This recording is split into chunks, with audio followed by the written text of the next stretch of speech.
O que Jesus quis dizer? Fazer isto em memória de mim. Ou fazer isto em minha memória. Jesus, ao terminar de tomar a última ceia, ele terminou a ceia literal bebendo o vinho fruto da videira. Aí ele disse, só tomarei agora no reino de Deus. Ali encerrou a ceia literal. Aí ele pegou o pão, agora um pão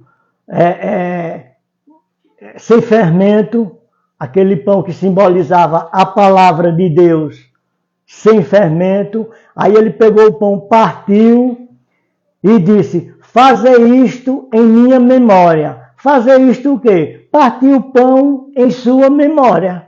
É fácil de entender isso. Fazer isto em minha memória. Partir o pão em memória dele. E durante o tempo da minha vida cristã, até hoje, tenho 35 anos, eu só vi 4 irmãos fazendo isso. Partindo o pão em memória de Cristo. 4 irmãozinhos fazendo isso. Me lembro muito bem. Mas eu queria perguntar, o primeiro homem, o primeiro cristão na Bíblia que está registrado, partindo o pão em memória de Cristo, está escrito em Lucas 24,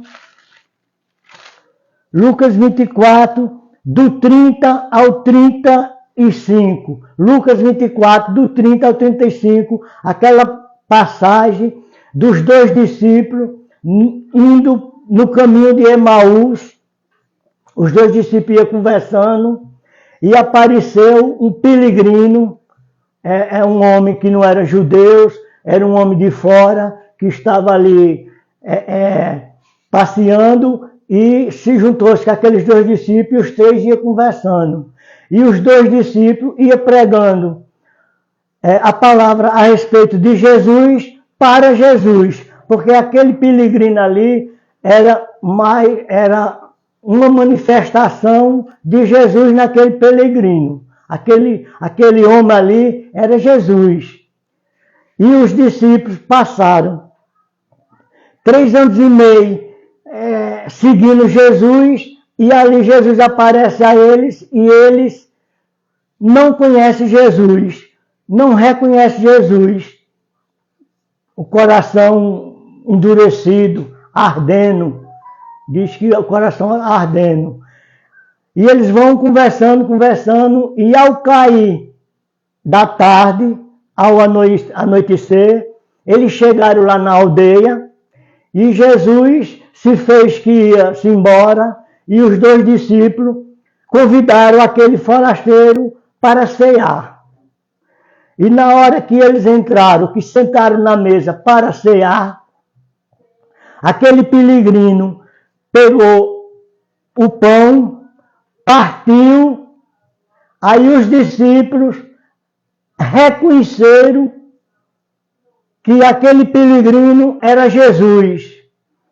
Memoriou o partir do pão, memoriou eles, e eles reconheceram que aquele peregrino era Jesus. Aí no capítulo 35, eles correm para falar para os discípulos que viram Jesus. No versículo 35, eles dizem aos discípulos que Jesus apareceu a eles e eles reconheceram Jesus no partir do pão. Então, está escrito aqui que Jesus partiu o pão e disse, fazer isso em minha memória. Semelhantemente, pegou o cálice e disse, esse cálice é o cálice da nova aliança. Que cálice é esse?